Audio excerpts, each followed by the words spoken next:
Naughty Dog captured lightning in a bottle with The Last of Us. It was a new IP that was entirely unlike anything they had made before, and yet they handled the task of realizing their vision for it like absolute champions. Not only was The Last of Us a masterpiece of storytelling, world building, and character development, it was also the rare kind of game that explored all of its themes and ideas as much as it could without milking them, while tying things off in a bold but uniquely conclusive manner. The common wisdom was that a sequel seemed unnecessary.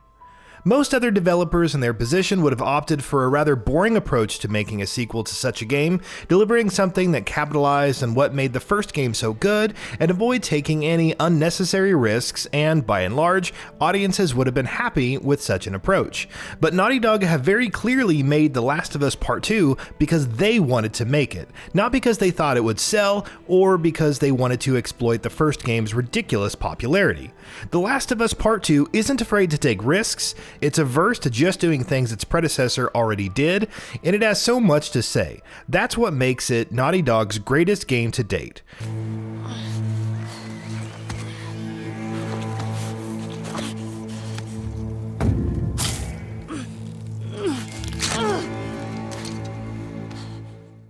From the moment it kicks off, The Last of Us Part 2 isn't afraid to be bold. For a while, it shows us Ellie's idyllic life in Jackson, while establishing the new friendships she has formed in the 4 years that have passed, and the toll that the fallout of the first game's events have taken on Ellie and Joel's father-daughter relationship. Soon, it upends everything in devastating fashion, and from there, Ellie sets off on a relentless mission of vengeance to the decrepit remains of the city of Seattle. Like the first game, this is an excellent character study, a deep and unflinching look at Ellie and her evolution, or de-evolution, through the events of the game. But while Joel in The Last of Us was already a man with few moral boundaries left to cross, in Part 2, we're watching Ellie cross those boundaries with our own eyes, and she's doing that not for the sake of survival, but for revenge. As the story progresses and the brutality begins to pile up, you start wondering whether any of this is worth it. And though Ellie is also clearly affected by her own actions, she believes no cost is high enough to get what she wants.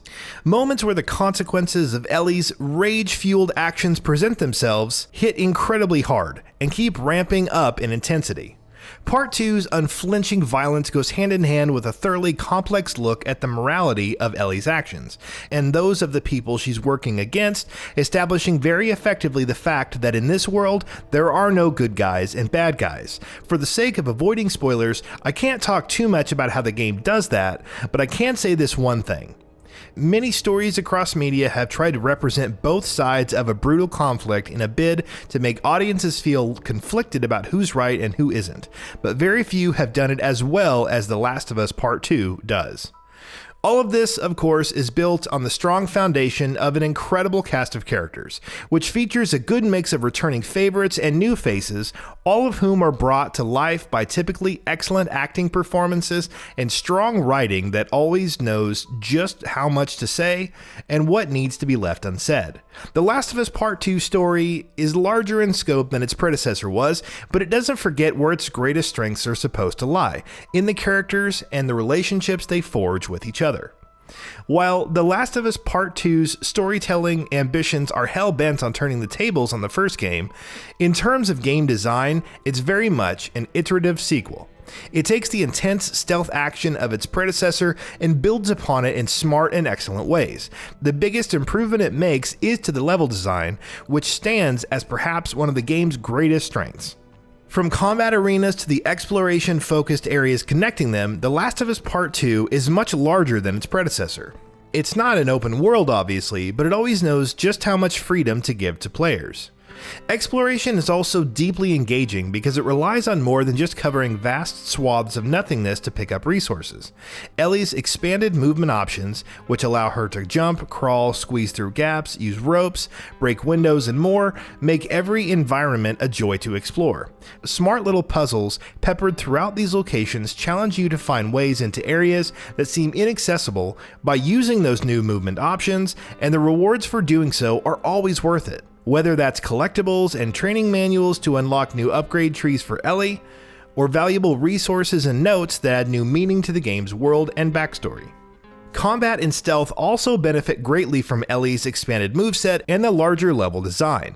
Combat arenas are littered with tall grass and bushes to crawl through, walls to jump and vault over, gaps to jump across, and cracks in walls to squeeze through. Leveraging that level design to stealthily dispatch unsuspecting enemies or desperately re-enter stealth after you've been spotted by foes feels empowering and rewarding. What also helps is that enemy AI has seen massive improvements. Human foes communicate with each other to seek Ellie out like a well-oiled machine, making stealth an intense affair where you always have to watch your back and stay on the move, while in open combat you're always in danger of getting flanked or rushed, especially if you're outnumbered. The infected, meanwhile, are absolutely terrifying foes, and though they feel less emphasized than they did in the first game, especially in the first half, every single one of their appearances is accompanied with overpowering and oppressive dread. Meanwhile, new enemy types such as the noxious cloud-emitting shamblers and dogs that are always looking to catch Ellie's scent make things even more intense, constantly keeping you on the edge of your seat. It's also worth mentioning that returning infected types have also seen some noticeable improvements. Clickers are more deadly and vicious, while runners are even more erratic and sharp-sighted, but it's the stalkers that see the biggest improvements. You'd be forgiven for not remembering what stalkers even are. In the first game, they were in an awkward neither here nor there situation, a bridge between runners and clickers, neither as fast and erratic as the former, nor nearly deadly as the latter.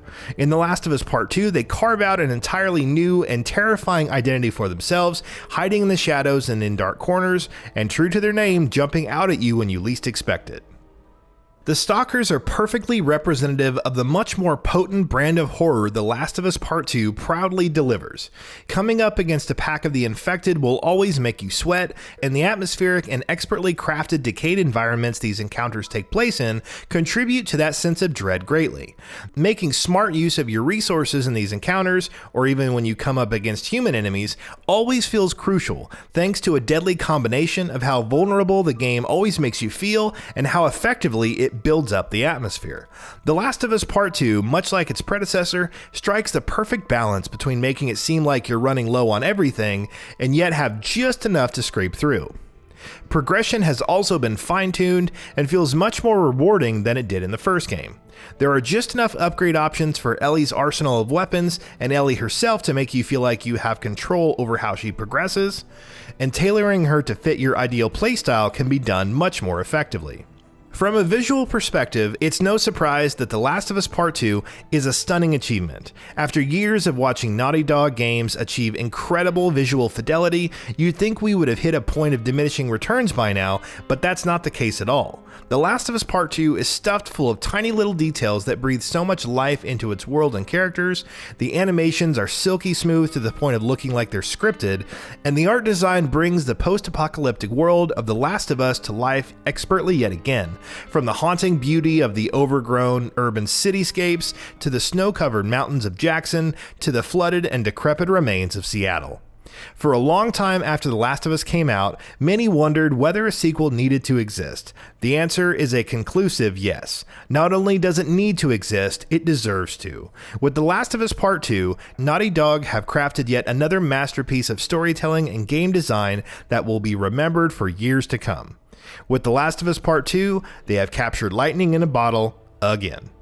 And that wraps it up. If you like what we are doing, please consider subscribing to our channel, and don't forget to switch on the bell notification icon. That way you will never miss out on any of our videos.